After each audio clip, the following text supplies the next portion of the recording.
अस्सलाम वालेकुम। प्रोग्राम सहाफ़ी में मतीउल्लाह जान। पाकिस्तान के सियासी और सफारती महाज एक बार फिर गर्म होने जा रहे हैं। सफारती महाज पे अमेरिका की कांग्रेस में एक नया ड्राफ्ट कानून पेश किया गया है, जिसके तहत पाकिस्तान पे कुछ अफराद पे आला क़यादत पे पाबंदियाँ लगाने की बात की गई है। इसको पाकिस्तान डेमोक्रेसी एक्ट का नाम दिया गया है। माजी में भी पाकिस्तान पे पाबंदियों के हवाले से प्रेसलर अमेंडमेंट जैसे कवानीन आते रहे हैं, जिसका पाकिस्तान की मईशत पे बड़ा बुरा असर भी पड़ा था।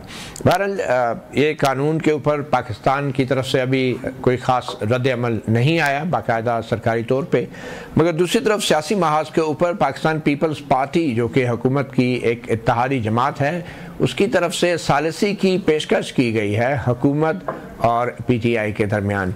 अब सालिसी का किरदार पीपल्स पार्टी हुकूमत और आइनी ओहदों पे रहते हुए कैसे अदा करेगी, मगर ये बात तय है कि हुकूमत ने हामी भर ली है कि पीपल्स पार्टी पीटीआई से रब्ता करके सालिसी का अगर किरदार अदा करती है तो उसको कोई एतराज़ नहीं होगा। इसी वाले से आज हम बात करेंगे। इस्लामाबाद स्टूडियोज़ में हमारे साथ मौजूद हैं जनाब खेलदास कोहस्तानी, वज़ीर ममलकत बराए मजहबी अमूर। बहुत शुक्रिया खेलदास साहब, उम्मीद है आपको वजारत की तमाम मुराद मिल चुकी होंगी।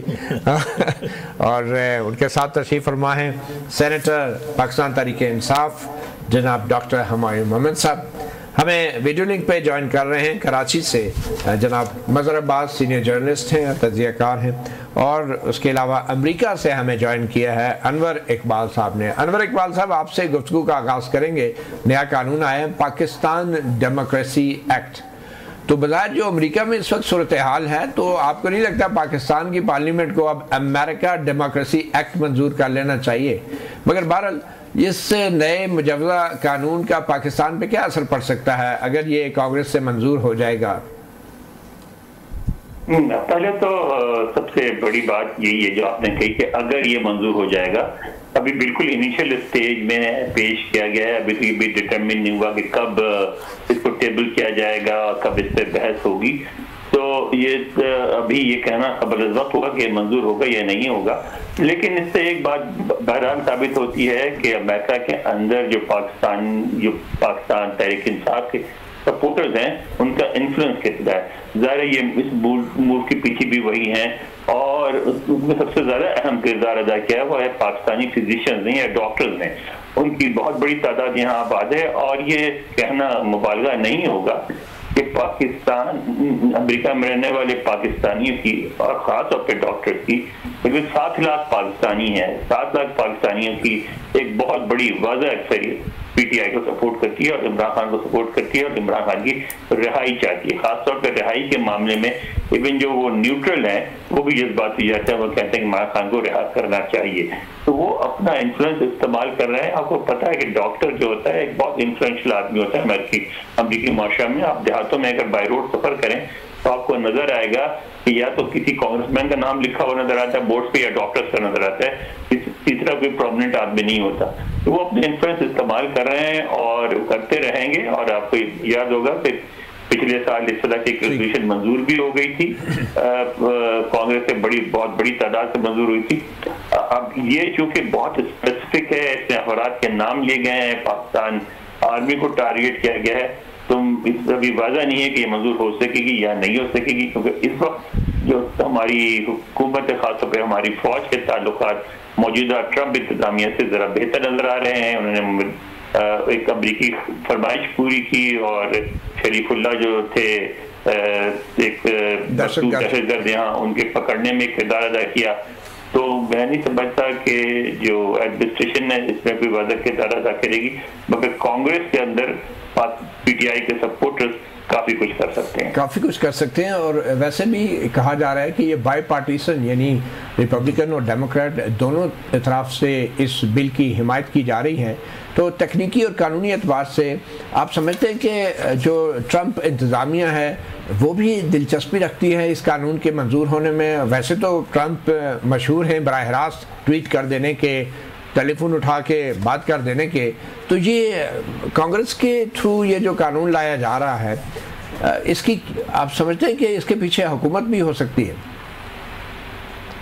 नहीं, अभी इंतजामिया इस तरह का कोई, देखिए 2-3 दफा ये मसला रेज करने की, 2 दफा का बस कोशिश की स्टेट डिपार्टमेंट में, और दोनों दफा उन्होंने बड़ी सख्ती से उसको वो कर दिया।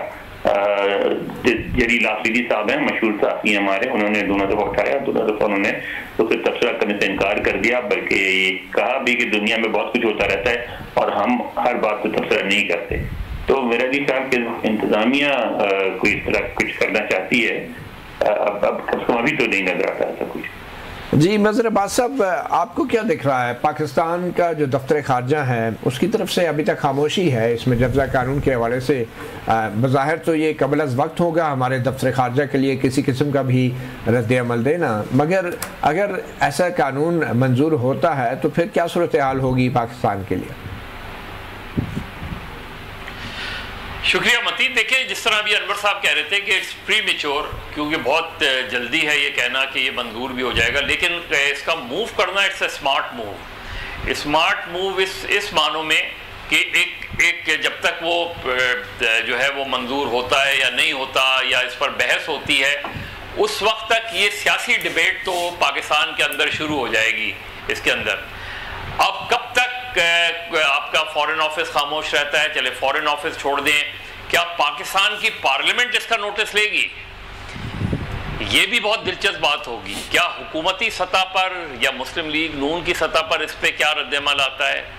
इसको भी छोड़ें, असल चीज़ ये है कि इसका जो कंटेंट है, अगर हम देखें बाकी चीज़ों को एक तरफ रख के, तो उसमें एक आपके लिए क्या मैसेज है?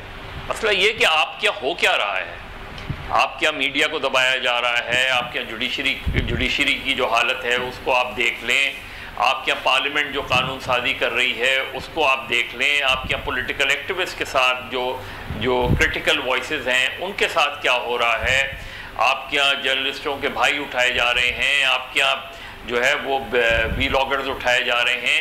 तो ये सब चीज़ें जो हैं ये किसी एक मजबूत डेमोक्रेसी की तरफ तो इशारा नहीं करती हैं। ये नहीं कि सिर्फ इसी दौर में हो रहा है, पिछले दौर में, उससे पिछले दौर में भी होता रहा है, लेकिन यही वो चीज़ें हैं। अब जाहिर है उधर जिस तरह अभी अनवर साहब कह रहे थे, जिस पार्टी की लॉबिंग वहाँ ज़्यादा होती है वो उसने मूव किया, इससे पहले भी मूव किया, लेकिन अमेरिकन एडमिनिस्ट्रेशन की थिंकिंग और कांग्रेस की थिंकिंग में फ़र्क भी हो सकता है, क्योंकि रिपब्लिकन्स और पाकिस्तान की इस्टेब्लिशमेंट के ताल्लुकात आज से नहीं हमेशा से खासे बेहतर रहे हैं। लेकिन एक smart move on part of the जो लॉबिस्ट हैं उनके उस लिहाज से तो हम कह सकते हैं कि उन्होंने हल्की सी हलचल तो मचाई है इसमें। अब इस हलचल के नताइज क्या होते हैं, वक्ती होते हैं या पायदार होते हैं, ये अभी इसके लिए मेरा ख्याल है हमें कुछ अरसे वेट करना पड़ेगा। सही। खेलदास साहब, हुकूमत के नज़र में क्या ये मुदाखलत है पाकिस्तान के अंदरूनी मामलात में? वैसे तो पाकिस्तान की सियासत में बहुत से लोग और इदारे मुदाखलत करते हैं, तो आप अब इसको अमेरिका की मुदाखलत भी करार देंगे इस तरह की जो कानून लाया गया है? देखिए, मेरे दोनों मौजूद जो तज्ज़ियाकार हैं उन्होंने ये फरमाया कि ये प्री मेच्योर है, और आप ख़ुद भी इस बात को तस्लीम करें कि मैं इस वक्त कोई राय या नुक्ते नज़र हुकूमत का या अपना ज़ाती दूँ। मैं समझता हूँ ये इस पर थोड़ा इंतज़ार किया जाए। वज़ारत ख़ारजा में भी जब वो वज़ारत महसूस करेगी, समझेगी, तो ज़रूर अपना ओपिनियन वो देंगे। मगर मैं ये समझता हूँ कि अमेरिका भी एक मुल्क है, जिस तरह हम अपने आप को कहते हैं खुद मुख्तियार मुल्क हैं, हमारी अपनी पॉलिसीज़ हैं। तो कोई भी मुल्क अपनी पॉलिसी बनाता है या कोई कानून बनाता है, वो उनकी मर्ज़ी है। हमारा जो अगर हमारे मुतल्लिक़ कोई चीज़ होगी हम ज़रूर रिस्पॉन्स करेंगे।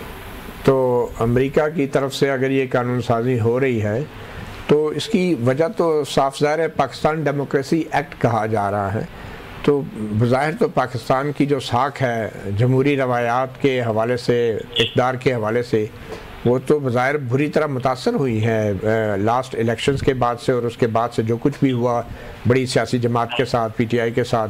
तो आपको नहीं लगता कि वाकई दुनिया पाकिस्तान को एक जमहूरी मुल्क के तौर पे नहीं देख रही? देखिए, ये PTI का किरदार है कि वो जो इलेक्शन में या उस जो अपने मामलात है, जो अदालतों के फ़ैसले, उसको किस हद तक ले गई है। यही फैसले हमारे खिलाफ भी आए, ये हमारी क़यादत भी जेलों में रही। 3 दफ़ा के वज़ीर-ए-आज़म नवाज शरीफ साहब को नायल किया गया, वो उसको जो है सज़ाएं हुई, वो वापस आया, सब कुछ उनके साथ। कभी भी उन्होंने जाके अमेरिका से मदद नहीं मांगी थी, कभी अमेरिका में जाके पाकिस्तान के इदारों के ख़िलाफ़ कोई बयानिया नहीं बनाया, कभी कोई प्रोपेगेंडा नहीं की।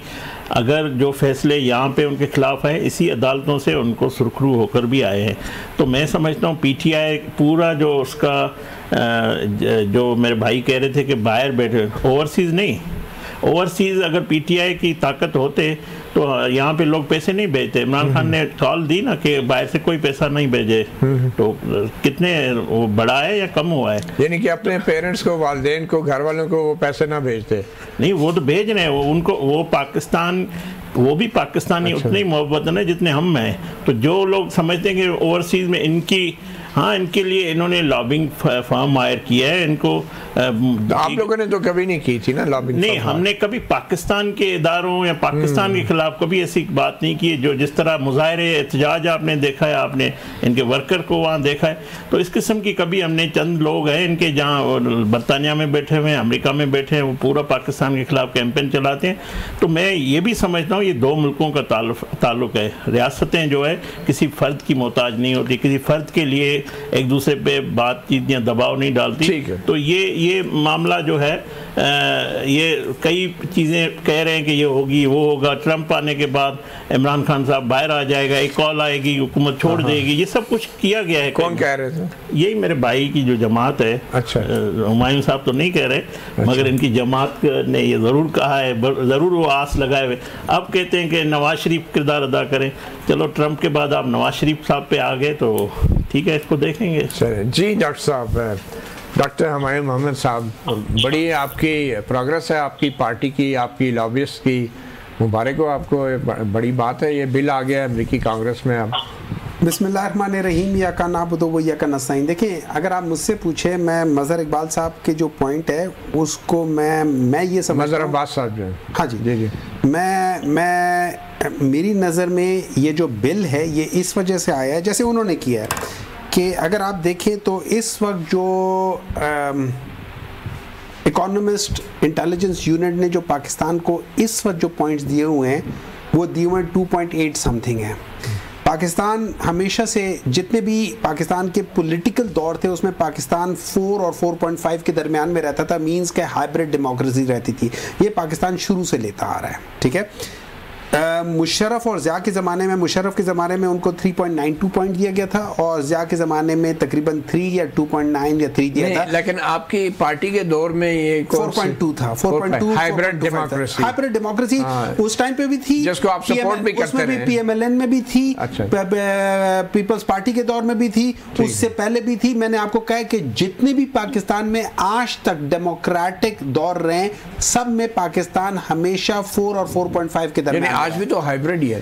नहीं, आज ये हाइब्रिड नहीं है, आज ये अथॉरिटेरियन रिजीम ऑफिशियली बाय जो आपकी डेमोक्रेसी के इंडेक्स को गेज करती है ना, वो कहती है ये अथॉरिटेरियन रिजीम है। और authoritarian regime, it is worse than Musharraf दौर के authoritarian regime, it is worse than Ziaul हक के दौर के वो अथॉरिटेरियन रिजीम, उनसे ज्यादा बुरी है। एक तो आप इस अमेरिकी बिल की हिमायत सुन ले, मैं ये नहीं कह रहा हूँ, हिमायत की बात नहीं कर रहा हूँ, मैं कह रहा हूँ कि ये इस बिल में आने की वजूहात बता रहा हूं। नंबर 2, अच्छा, जो इसमें जो ह्यूमन राइट्स, जिन्होंने बिल पेश किया उन्होंने ये वजूहात नहीं बताई अभी तक। उन्होंने तो अभी तक कोई वजह नहीं बताई ना। मैं, मेरी नजर में, आपको पता है कि नहीं, मुझे पता नहीं है, मेरा ये अंदाजा है, मैं अपने एक जो मेरी अपनी एक अंडरस्टैंडिंग है, क्योंकि उसके बाद देखिए ये डेमोक्रेटिक प्रोसेस के लिहाज से। नंबर 2, जो ह्यूमन राइट्स वाले हैं वो कहते हैं कि पाकिस्तान इस वक्त ऑप्रेसिव रिजीम है, पाकिस्तान के अंदर इस वक्त ह्यूमन राइट वायलेशंस हो रही है, पाकिस्तान के अंदर इस वक्त पॉलिटिकल विक्टिमाइजेशन हो रही है, पॉलिटिकल राइट्स नहीं दिए जा रहे। और ये जो 1974 में जो इंदिरा गांधी ने जो इमरजेंसी लगाई थी और जिस तरीके से पॉलिटिकल राइट्स और अपने पूरी ऑपोजिशन को जेल में डाल दिया था, कोई पता नहीं कितने 11,000 14,000 बंदों को उन्होंने जेल में डाला था। ये उससे भी ज्यादा बुरी रिजीम है इस वक्त। ये उस लिहाज से, तो अगर इसमें, और जिस तरीके से आप देख रहे हैं, मैं ये नहीं कह रहा कि हमारे दौर में कोई बहुत ज्यादा। सर, मेरा सवाल ये था कि क्या अमेरिकी कांग्रेस में ये जो बिल पेश किया गया है आप इसको डिफेंड कर रहे हैं, वेलकम कर रहे हैं? मेरा इससे बिल से कोई ताल्लुक नहीं है, वेलकम कर रहे हैं, लेकिन आप जवाब तो बता रहे हैं। सुन लेना, मैं बता रहा हूँ कि देखिए, जब आपके खिलाफ कोई चीजें होती हैं या आपके हक में कोई चीजें होती हैं, उसके पीछे कोई वजूहात होती है। अगर पाकिस्तान पे पाबंदियां लगती हैं तो पीटीआई का क्या रद्द है? इसका ताल्लुक पाकिस्तान के साथ नहीं है, ये याद रखें। मेरा नहीं ख्याल कि इसका ताल्लुक पाकिस्तान के ऊपर है, इसका ताल्लुक इंडिविजुअल्स के ऊपर है।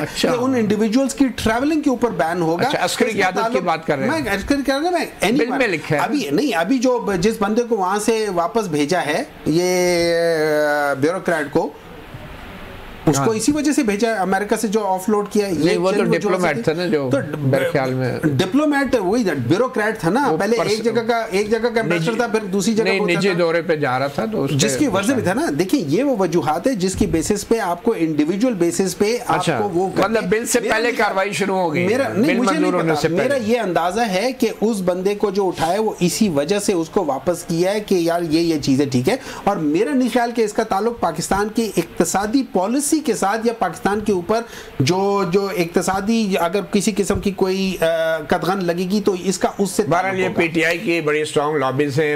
अनवर इकबाल साहब ने भी बताया कि पाकिस्तानी डॉक्टर्स का बड़ा स्ट्रॉन्ग है। देखें, मैं पीटीआई की पॉलिसी, ये जो भी पाकिस्तानी लॉबीज ने वहां पे किया है, क्या ये पीटीआई की पॉलिसी है? अभी खेलता साहब ने कहा है कि मेरे अलावा, मैं कहता हूं मुझे बताएं मेरे अलावा किस पीटीआई के ऑफिशियल ने कहा हो, ऑन एयर कहा हो कि जब ट्रंप आएगा तो हमें बचाएगा? मुझे बताएं, एक बंदे का मुझे इंटरव्यू लाके दिखा, किसी एक का दिखा दे। इस तरीके से देखिए, इस तरीके से स्टेटमेंट देना, this is a very wrong thing. चलें एक छोटी सी ब्रेक लेते हैं, ब्रेक के बाद पाकिस्तान की तरफ वापस आएंगे। अब खुद बिलावल भुट्टो ने भी सालिसी का किरदार अदा करने की पेशकश की है हुकूमत में, जिसमें वो खुद हैं, और अपोजिशन के बीच। वेलकम बैक साफी प्रोग्राम में। अनवर इकबाल साहब, क्या ये जो बिल अमरीकी कांग्रेस में पेश हुआ है, ये कोई हवाई फायरिंग तो नहीं है? आप समझते हैं कि अमरीकी इंतज़ामिया और पाकिस्तानी हुकूमत जो है राब्ते में है, और पाकिस्तान के सियासी बहरान के हवाले से बैकड्रॉप में कुछ ना कुछ हो रहा है? इसको आप ट्रैक टू डिप्लोमेसी कहें या जो भी। देखें, दो तीन बातें। एक बात, यानी अपनी तमाम खराबियों के बावजूद अमरीकी माशरा एक जमहूरी माशरा है, तो इस माशरे में लॉबिंग की बड़ी अहमियत होती है। तो मैं पहले भी कहता रहा हूँ आपके प्रोग्राम में भी कि इस वक्त जो पाकिस्तानी अमेरिकन हैं, उनकी लॉबिंग एक बहुत बड़ा रोल प्ले कर रही सारे उमूर में, और ये जारी रहेगी। मैं नहीं समझता कि मुस्तकबिल करीब में ये बात खत्म हो जाएगी। वो पाकिस्तानी हैं, उनकी पहली नस्ल अब भी पाकिस्तान से आइडेंटिफाई करती है। वो किसी से गद्दारी नहीं कर रहे हैं, वो अपने लिहाज से, चाहे आप उनसे एग्री करें या डिसएग्री करें, अपने मुल्क से अपनी मोहब्बत का इजहार करते हैं इस तरह इन्वॉल्व होके। दूसरी बात यूँ है कि उनका यहाँ इन्फ्लुएंस बढ़ा है, वो अमेरिकी पॉलिटिक्स में पार्टिसिपेट करने लगे हैं, और वो अपने हलकों में बड़ी फराग दिली से डोनेशन देते हैं अमेरिकी लॉ मेकर्स को, तो वो इसको इस्तेमाल करते रहेंगे। दूसरी तरफ अमेरिकी इंतजामिया है, उनके अपने कंसर्न है, उनके अपने इंटरेस्ट हैं। वो जब देखते हैं पाकिस्तान को, तो अब भी वाशिंगटन में तासुर यही पाया जाता है कि इंतजामिया को जब भी काम पड़ेगा तो पाकिस्तानी मिलिट्री से पड़ेगा और पाकिस्तानी सियासतदानों से नहीं पड़ेगा। तो वो पेंटागन के इस पे जो पॉइंट ऑफ व्यू है वो प्रिवेल करता है, और वो ये समझता है कि ये वाशिंगटन के इंटरेस्ट में है कि पाकिस्तानी एस्टेब्लिशमेंट से अच्छे ताल्लुकात रखे। तो ये दोनों चीजें एक दूसरे से टकराती रहेंगी, कभी इनका इन्फ्लुएंस होगा, कभी उनका इन्फ्लुएंस होगा। बिल पास भी हो जाएगा तो इम्प्लीमेंट हो या ना हो, मेरा ख्याल इम्प्लीमेंट नहीं होगा, लेकिन एक प्रेशर मुसलसल बना रहेगा। ठीक है, आप कह रहे हैं प्रेशर बना रहेगा, मगर बात साहब अमेरिका की मुदाखलत तो उस हवाले से कोई ऐसे आसार या एविडेंस नहीं है बराह रास्त मुदाखलत के, मगर पाकिस्तान के अंदर भी तो इस सियासी बहरान को रिजॉल्व करने के लिए कोई संजीदा कोशिश नहीं हो रही, और मुज़ाकरात जो अपोजिशन और हुकूमत के दरमियान शुरू हुए थे बज़ाहिर वो अब नाकाम है, किस्सा पारीना बन चुके हैं। तो आपको क्या लग रहा है जो बिलावल भुट्टो ने अभी पेशकश की है और हुकूमत ने इस पे हामी भर ली है कि वो सालिसी का किरदार अदा करें पीटीआई और हुकूमत के दरमियान, कितना संजीदा हैं बिलावल भुट्टो और कितने क्रेडिबल हैं बतौर एक मीडिएटर? क्या पीपल्स पार्टी वाकई सालिसी का किरदार अदा कर सकती है इतना कुछ हो जाने के बाद? मती देखें, अभी जैसे अनवर साहब बात करते हैं, पाकिस्तान में जो पॉलिटिक्स होती है, पाकिस्तान की पॉलिटिकल सिचुएशन हो, पाकिस्तान की सिक्योरिटी मामलात हो, पाकिस्तान के खारजा मामलात हो, 3 ममालिक, 3 गैर मुल्क के जो है वो उसका रोल कहीं ना कहीं हमें नज़र आता है, अमेरिका का, सऊदी अरब का और चाइना का। तो वो उसको आप इंटरफेरेंस कहें, उसको आप और कोई नाम दे लें, लेकिन ये रहा है, पाकिस्तान की पॉलिटिक्स का हिस्सा रहा है और साल से रहा है। कोई ना कोई तरीक़े मुख्तलिफ होते हैं, लेकिन ये रहा है। जहाँ तक ये मूव है बिलावल भुट्टो की, या पीपल्स पार्टी ने सालिसी के किरदार की पेशकश की है, मुझे ऑफेंड नहीं पता कि तहरीक इंसाफ ने इसको वेलकम किया या नहीं किया, लेकिन ये अच्छी मूव है। और अगर बिलावल भुट्टो ये मूव करते हैं तो जाहिर है इसमें बिलावल भुट्टो इमरान खान से भी मुलाकात करेंगे, और करना चाहिए, इमरान खान से ही मुलाकात करना चाहिए अगर आप अपोजिशन को। इसमें ये ईद के बाद अगर ये सिचुएशन होती है तो इसका बेसिकली दायरा क्या होगा, वो जो सालिसी का रोल है वो क्या होगा। ज़ाहिर है गवर्नमेंट और अपोजिशन को एक जगह बैठाना और उसका कोई मीनिंगफुल सॉल्यूशन क्राइसिस का निकालना।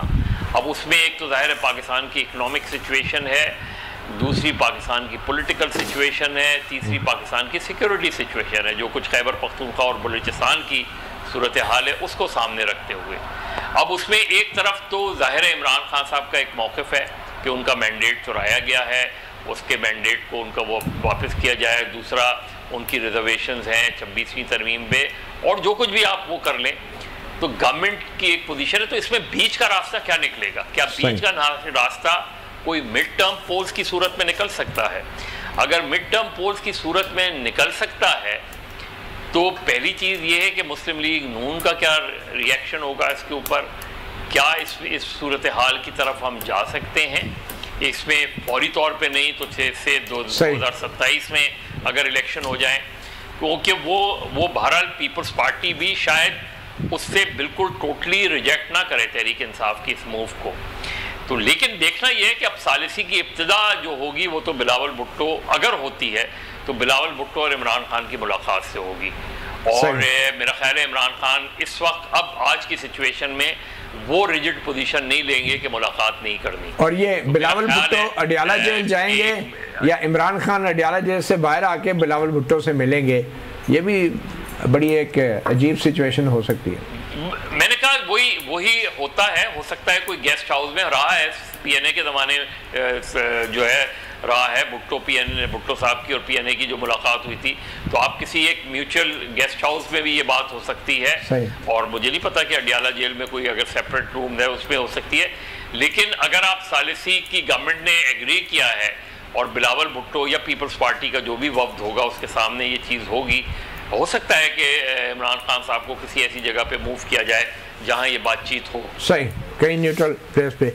डॉक्टर मोहम्मद साहब, क्या लगता है जब ट्रंप इंतज़ामिया आई तो उसको बज़ाहिर काउंटर करने के लिए यहाँ पे मुज़ाकरात का एक अमल शुरू कर दिया गया, अब जबकि ये बिल कांग्रेस में आया है तो अचानक हम देख रहे हैं बिलावल भुट्टो कह रहे हैं कि हम सालसी करने जा रहे हैं, तो ये कुछ ख़ास मैसेज दिया जा रहा है अमेरिकी हुकूमत को ये बताने के लिए कि आपकी तरफ से किसी किस्म का इंतहाई इक़दाम या कानून साजी की ज़रूरत नहीं, हम अपने मामलात खुद तय कर रहे हैं, थोड़ा सा टाइम दे दें। देखिए, अगर मैं फ़र्ज़ करें अगर हम लोग अमेरिका को इतना बेवकूफ़ समझते हैं कि वो ये चीज़ें समझ जाएंगी तो और बात है, इससे नहीं होगा। अब रही बात बिलावल भुट्टो साहब, अमेरिका को कैसे फिर राज़ी किया जाए आप बताएं। देखिए, अमेरिका को राज़ी करने की ज़रूरत नहीं है।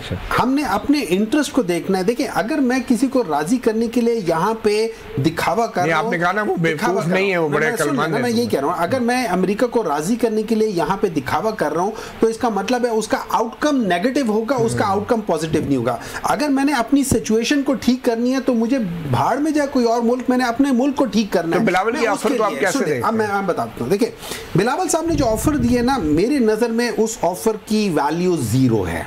To be very honest. ये आपकी जाती राय है? ये मेरी जाती राय है, मेरी जाती राय है। उसकी वजह ये है, बिलावल साहब is 100% involved in everything that has gone wrong in the पुराना पाकिस्तान, जो अभी आया ना पुराना Pakistan.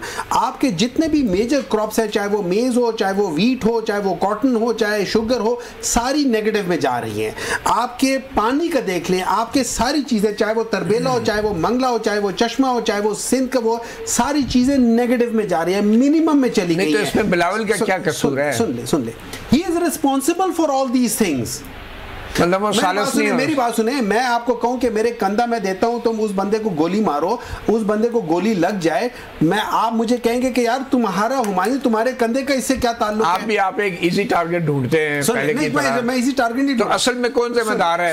Everything Bilawal is responsible. और कोई जिम्मेदार नहीं है इस मुल्क में। शहबाज शरीफ नहीं है, एस्टैब्लिशमेंट नहीं है। सुने, मैंने ये नहीं कहा ही इज ओनली जिम्मेदार, मैंने कहा वो he is equally responsible for everything that has happened, because he is a part of that problem. वैसे ये इक्वली वाली बात पे भी आपको जरा गौर करना चाहिए। नहीं, ही इज इक्वली। मैं अगर फर्ज करें, मैं बिलावल की जगह होता, यंगस्टर होता, मेरे आगे पूरी लाइफ पड़ी है सियासत की, मैं इस मसले में पढ़ता ही ना, मैं अपने आप को इतना गंदा करता ही ना, मैं सीधा मैं कहता मैंने आपको नहीं करना, दोबारा इलेक्शंस करा लो। दोबारा इलेक्शंस कराने में क्या प्रॉब्लम है? देखिए, आज जो हमने लूज किया है with this sham democracy, we have lost more money than we would have spent, कि हम लोग जितना एक नए इलेक्शंस में करा लेते हैं। हम लोगों ने जिन जिन जगहों पे किए, आज वो सारी चीजें, आज हमें क्या बताया जा रहा है? आज हमें बताया जा रहा है कि ये आज आप देखिए, आज आप शैम डेमोक्रेसी कह रहे हैं। खान साहब के दौर में उनको शैम डेमोक्रेसी लोग आपके मुखालिफिन कह रहे थे। तो ये मामला आप सालिसी को रिजेक्ट कर रहे हैं। देखिए, तो कोई रास्ता बता दें, कोई सोल्यूशन बता दें। रिजेक्ट नहीं कर रहा, इसका सालिसी को रिजेक्ट कर, मेरी नजर में अच्छा, जहां तक मेरा ये ख्याल है, मैं मजहर अब्बास साहब से यहाँ डिसएग्री करता हूँ कि इमरान खान शायद बिलावल भुट्टो साहब से मिले।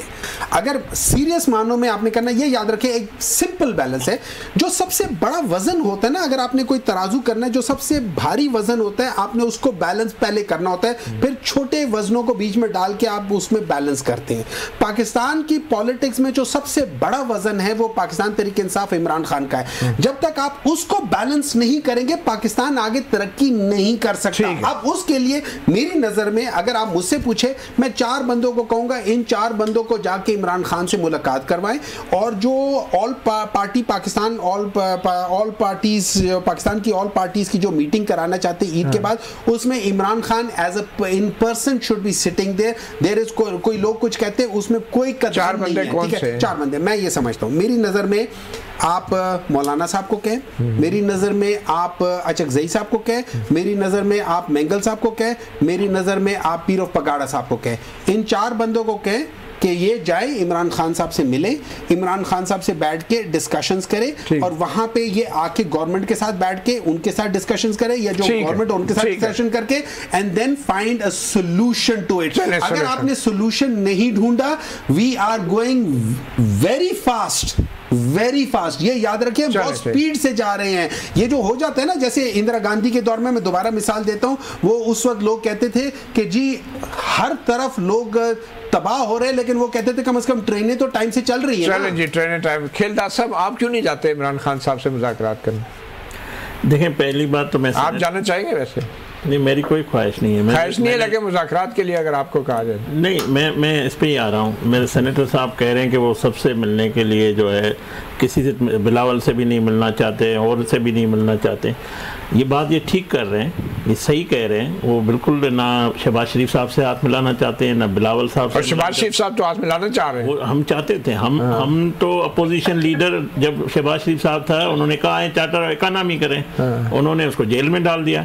फिर सलामती काउंसिल का इजलास हुआ, उसमें कहा मैं शहबाज शरीफ से हाथ मिलाने के लिए नहीं जाऊँगा। प्राइम मिनिस्टर अपनी मीटिंग्स में स्पीकर के बुलाए हुए इसने बड़े फोरम पे नहीं जाता है। वो सिर्फ एक ही काम चाहता है, वो चाहता है मैं एस्टेब्लिशमेंट से हाथ मिलाऊं, कोई एम्पायर नया आ जाए। तो आपने नहीं मिलाया, एस्टेब्लिशमेंट से नया एम्पायर आ जाए, एस्टेब्लिशमेंट से हाथ आपने ही मिलाया हुआ, वो मिला लेंगे तो क्या होगा? हमने कभी ये नहीं कहा कि हमें जो हमें किया सब कुछ है। हमने कभी नहीं कहा कि हमें एस्टेब्लिशमेंट इक़्तिदार में बिठाए। हमने ये जद्दोजहद की है कि एस्टेब्लिशमेंट सियासत से दूर रहे। हमने ये जद्दोजहद नहीं की है। ये आज भी ये जद्दोजहद की कोई मिसाल देंगे? आज भी मिन्नतें तरले इनके, ये नया एम्पायर आए, नया अब्बा बना लें, हमने कभी नहीं कहा। कोई मिसाल देना अपने एस्टैब्लिशमेंट को सियासत से दूर किया। मैं इसका एतराफ़ करता हूँ, पाकिस्तान में परफेक्ट जमहूरियत नहीं है, मैं इसका एतराफ़ करता हूँ, मगर मैं ये नहीं चाहता, मेरी कायद की, मेरी हमारे वर्करों की ये ख्वाहिश नहीं है जो इनकी ख्वाहिश है। ये सिर्फ एस्टेब्लिशमेंट से मिलना चाहते हैं, ये उनको चाहते हैं सियासत में आए, ये चाहते हैं हमें इक़्तिदार दे, ये चाहते हैं हमें एनआरओ दे। हमने ये कभी नहीं कहा। अच्छा। हमने कभी नहीं, अगर कोई रिकॉर्ड पे है ये कहते हैं तो मैं इनको मशवरा देता हूं। वैसे भी आप कहते नहीं, आप करते हैं। बाकी बिलावल साहब तो इनके पास गए थे इलेक्शन में, जब नतायज आए तो उन्होंने कहा मिलकर हुकूमत बनाए, तब भी उनकी सालसी नहीं मानी, तब भी उन्होंने बिलावल साहब पछता नहीं रहे। देखिए इन प्रिंसिपल वो आदमी प्रिंसिपल पे खड़ा हुआ है, चाहे उसको नुकसान क्यों ना हो रहा है, ये प्रिंसिपल होते हैं। ये समझते हैं सिर्फ हम ही देखिए ना, मुझे बताएं, सियासतदान है, हमारे पास ही हल है। आपने पौने 4 साल सियासत कर ली, हुकूमत कर ली, आपने कुछ नहीं पाकिस्तान के लिए एक इंच तरक्की की नहीं रखी, तो आप किसके लिए इक़्तिदार में आना चाहते हैं? बिल्कुल सही। अगर सियासतदान है तो सियासतदानों से बैठना पड़ेगा। अगर सियासतदान है, अगर इमरान खान सियासतदान है तो सियासतदानों से बैठना पड़ेगा। इनकी पूरी गवर्नमेंट थ्रू आउट बुज़दार को बुरा भला कहती रही है, हम सारे बुरा भला कहते रहे। आज मरियम साहिबा जो है ना, बुज़दार के स्टार्ट किए हुए 13 से 14 प्रोजेक्ट से कर रही है। मैं गिना देता हूं, एयर एम्बुलेंस, सारे बता देंगे क्या क्या। बुज़दार साहब तो बेचारे 2011-2021 में स्टार्ट हुई थी। सर मेरे ख्याल में डेट के साथ मेरा एक वोट है सर, आप क्यों लड़ाई कर। एक छोटी सी ब्रेक लेते हैं। वेलकम बैक सहाफ़ी प्रोग्राम में। मज़र-ए-बात साहब, चीफ इलेक्शन कमिश्नर की तकर्री भी अचानक नया तनाज़ा बन चुका है। इस्लामाबाद हाई कोर्ट में रिट दरख्वास्त के ज़रिए अपोजिशन के नुमाइंदों ने चैलेंज किया है चीफ इलेक्शन कमिश्नर की, नए चीफ इलेक्शन कमिश्नर की अदम तकर्री को। ये चीफ इलेक्शन कमिश्नर की मौजूदा सूरत हाल में रोल को आप कैसे देख रहे हैं, और कोई अमल शुरू ही नहीं हुआ मशावरत का जैसा कि आइन में तकाजा किया गया? मती, इस सवाल का जवाब देने से पहले जो मैं सेनेटर दोस्त बात कह रहे थे, जिन 4 नामों का उन्होंने जिक्र किया, वो 4 नाम तो सारे के सारे अपोजिशन के हैं, और वो पिछले एक साल से मौजूद हैं अपोजिशन उसमें। ये 6 जमातों का इत्तेहाद किसने बनाया था? लेकिन इनको अडयाला जेल में मुलाकात की इजाजत नहीं मिल रही है। अडयाला जेल में मुलाकात की इजाजत नहीं मिल रही। नहीं, मैं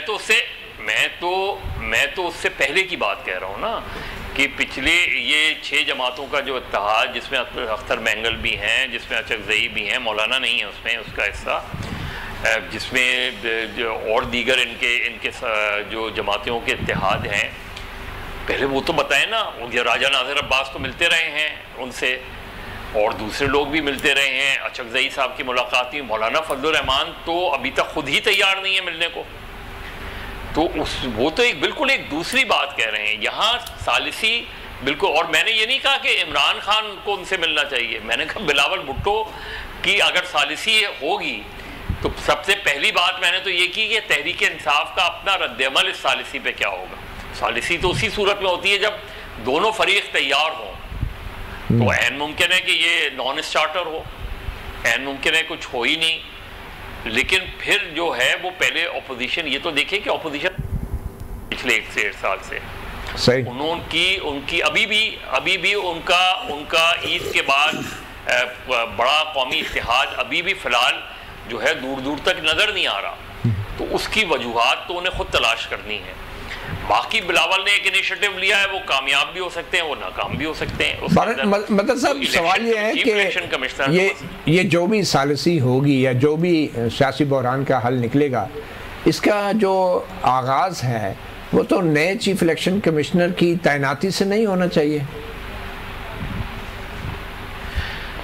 पहली चीफ इलेक्शन कमिश्नर की तैनाती, अब देखिए ये भी एक बड़ा जो 18वीं तरमीम के बाद जितने भी चीफ इलेक्शन कमिश्नर आए हैं वो गवर्नमेंट और अपोजिशन की मर्जी से आए हैं, लेकिन उनमें से कोई एक भी कामयाब नहीं हुआ। आप देख लें, उठा लें, नाम उठा लें, उसमें 2008 से लेके 2013, 2018, 2024 ये 3 इलेक्शन ले लें सामने, तो जो चीफ इलेक्शन कमिश्नर हैं वो गवर्नमेंट और अपोजिशन दोनों लेकर आइए, तो पहले तो दोनों इस बात पे शर्मिंदा हों कि या तो उनकी choice of chief election commissioner गलत रही है उनकी, और अभी भी जो सूरत हाल है वो बिल्कुल वाज़ेह नहीं है लेकिन हमारे यहाँ इलेक्शन कमीशन आज़ाद, खुद मुख्तार सिर्फ ऑन पेपर है, अदरवाइज नहीं है। बस ये अमल शुरू हो जाना चाहिए। ये तो बहुत ज़रूरी है, जब आप ये अमल शुरू होना चाहिए, आना चाहिए चीफ इलेक्शन कमिश्नर को, मुज़ाकरात शुरू होने चाहिए, मीनिंगफुल कंसल्टेशन होनी चाहिए, ऑपोजिशन अपने नाम लेकर आए, गवर्नमेंट अपने नाम लेकर आए, पहला राउंड तो हो। अभी तो पहला राउंड ही नहीं हुआ है मुज़ाकरात का। इस हवाले से तो मुज़ाकरात का आगाज़ किया जाए, उसको एम्पावर करना चाहिए, इंश्योर करना चाहिए। 2024 का भी हमारे सामने इलेक्शन है, 2018 का भी इलेक्शन हमारे सामने है। इसका मतलब है कि इलेक्शन कमीशन अब तक हमारा कामयाब नहीं रहा, नाकाम नजर आता है। ठीक है डॉक्टर मोहम्मद साहब, वैसे तो सियासतदानों की जो किसी भी बड़े अहदेदार की चॉइस होती है वो सारी गलत ही होती रही है, उल्टा गले पड़ती रही है, मगर ये जो चीफ इलेक्शन कमिश्नर अब की बार आना चाहिए, आपके ख्याल में क्या मयार होना चाहिए? आइन में तो लिखा हुआ है। देखिए मगर आप क्या कहेंगे? अगर मैंने चूज करना हो ना, अच्छा, मैं उसकी एक क्वालिटी देखूंगा, क्योंकि मुझे पता है कि बेसिक प्रॉब्लम क्या है। अच्छा, इस मुल्क का बेसिक प्रॉब्लम क्या है, मुझे उसका इल्म है कि इलेक्शन कमीशन क्यों हमेशा बायस्ड इलेक्शंस के करता है, चाहे वो हमारे हक में करे या हमारे खिलाफ करे, वो बायस्ड होता है। यानी आप ये कह रहे हैं कि जो भी इलेक्शन कमिश्नर करता है वो बतौर इलेक्शन कमिश्नर करता है, उसके ऊपर किसी का दबाव नहीं होता? नहीं, वो दबाव की वजह से होता है। अच्छा, ठीक है, इलेक्शन कमीशन हमेशा दबाव की वजह से काम कर रहा होता है। तो अगर मैंने इलेक्शन कमिश्नर को चूज करना है, ठीक है, मैं सबसे पहले देखूंगा कि हमारी हिस्ट्री में वो 5, 6, 7 बड़े नाम कौन से जिन्होंने आज तक किसी किस्म के दबाव को रेजिस्ट किया है। At the end of the day मैं ये देख सकता हूँ। फर्ज करे कोई एक नाम बता, मुझे नहीं मालूम, मैं देखूंगा, मुझे आउट ऑफ द वो नहीं है, इरशाद हुसैन खान भी रहे, कुछ हो सकता नहीं, उसको नहीं है, मैं कोई हो सकता है, कोई ऐसा जज हो सकता है, कोई ऐसी शख्सियत हो सकती है कि जिसने हमेशा इस चीज को रेजिस्ट किया है कि मैं प्रेशर के अंदर या किसी की दबाव की वजह से मैं कोई फैसला करूं। ठीक है, अगर आप तंज करना चाहते हैं काजी फायजी साहब पे तो वो कर सकते हैं, तो और बात सकते हैं, ठीक है ना। नहीं, मैं इनकी बात नहीं कर रहा हूं, देखिए मैं इन लोगों की बात नहीं कर रहा हूं, मैं इस वक्त सीरियस गुफ्तगू कर रहा हूं। तो मैं ऐसे बंदों को चुन करके मैं लेकर आऊंगा, कोई भी हो सकता है, आप भी हो सकते हैं, फॉर दैट रीजन खेलदास साहब भी हो सकते हैं, कोई भी हो सकता है, ठीक है ना। तो हम उसको करके कर ले, लेकिन that would be my only criteria कि वो आदमी का बैकग्राउंड वो ईमानदार होना चाहिए, उसके ऊपर कोई प्रॉब्लम नहीं होनी चाहिए किसी किस्म का। नंबर 2, उसने कभी अपनी जिंदगी में कोई बायसिज्म ना दिखाई हुई हो। नंबर 3, उसने रेजिस्ट किया हो प्रेशर फ्रॉम द एस्टैब्लिशमेंट। अच्छा, ठीक है, ये 3 क्राइटेरिया देखकर उस बंदे को लगा दूंगा। अच्छा। उसके बाद अगर पाकिस्तान की किस्मत अच्छी हुई तो वो बंदा डिलीवर कर आगे देगा। पाकिस्तान की किस्मत की बात है। खेलदास साहब, आप किसको इलेक्शन कमिश्नर लगाएंगे अगर आपके बस में हो तो? नहीं, मैं जो आइन जिसके लिए रास्ता किया है उसी को, कैसा तगड़ा बंदा हो, ज्यादा बंदा हो। पहले तो इनके जो अपोजिशन लीडर है उनको अपोजिशन लीडर अपने आप को समझना चाहिए और वो किरदार अदा करना चाहिए, जो नहीं कर रहे हैं। स्टार्ट तो प्राइम मिनिस्टर ने करना है ना, आइन में लिखा है, उन्होंने अभी तक वो स्टार्ट ही नहीं किया प्रोसेस। जरूर करेंगे, जाहिर है, जो आइन में कब करेंगे? 45 दिन के अंदर लगना था, वही करेंगे। ये जो अभी चीफ इलेक्शन कमिश्नर साहब जो रिटायर, किसने लगाया था? किसने लगाया था? नहीं तो आपके मशावरे से नहीं हुआ? मैं पूछ रहा हूँ, प्राइम मिनिस्टर कौन थे उस वक्त? कौन थे जी? इमरान खान साहब थे। अपोजिशन लीडर कौन थे? शहबाज शरीफ साहब। तो वो नहीं थे बीच में? नहीं, तो वैसे आप दोनों ने मिलकर जावेद इकबाल साहब को भी लगाया था। मैं देखिए नैब के चेयरमैन मैं यही कह रहा हूँ, हम आइन का नाम लेते हैं। अभी आपने उसके दरमियान में कहा है कि आइन में 45 दिन के अंदर होता है, उधर ये तिगड़ी निकाल के बात ये हो जाती है। मैं आपको सिंपल बता रहा हूँ, क्वालिटीज मैंने क्या देखनी है। बंदा इज नॉट, सर आपने बता दी, कितनी बार बताएंगे? खेलदास साहब आप बताएं ना कि एस्टैब्लिशमेंट के बंदा सही लगाना चाहिए या इलेक्शन कमिश्नर का? देखें, आप हर चीज का जिम्मेवार एस्टेब्लिशमेंट को नहीं कर सकते। नहीं, मैं ये नहीं कह रहा, आप नहीं कर रहे हैं, मगर जो बात गुफ्तगू हो रही है, मैं ये समझता हूँ जहाँ हर नाकामी में एस्टेब्लिशमेंट को खुद दावत देते हैं। ठीक है, जब सियासतदान अपना काम नहीं करेगा, अपना किरदार अदा नहीं करेगा, तो वही होगा जो आप हो रहे हैं, फिर इल्जाम लगाएगा। बिल्कुल सही, बहुत शुक्रिया खेलदास साहब, डॉक्टर मोहम्मद साहब, मदरबाज साहब। साफी प्रोग्राम से इतनी इजाजत दीजिए, अल्लाह हाफिज।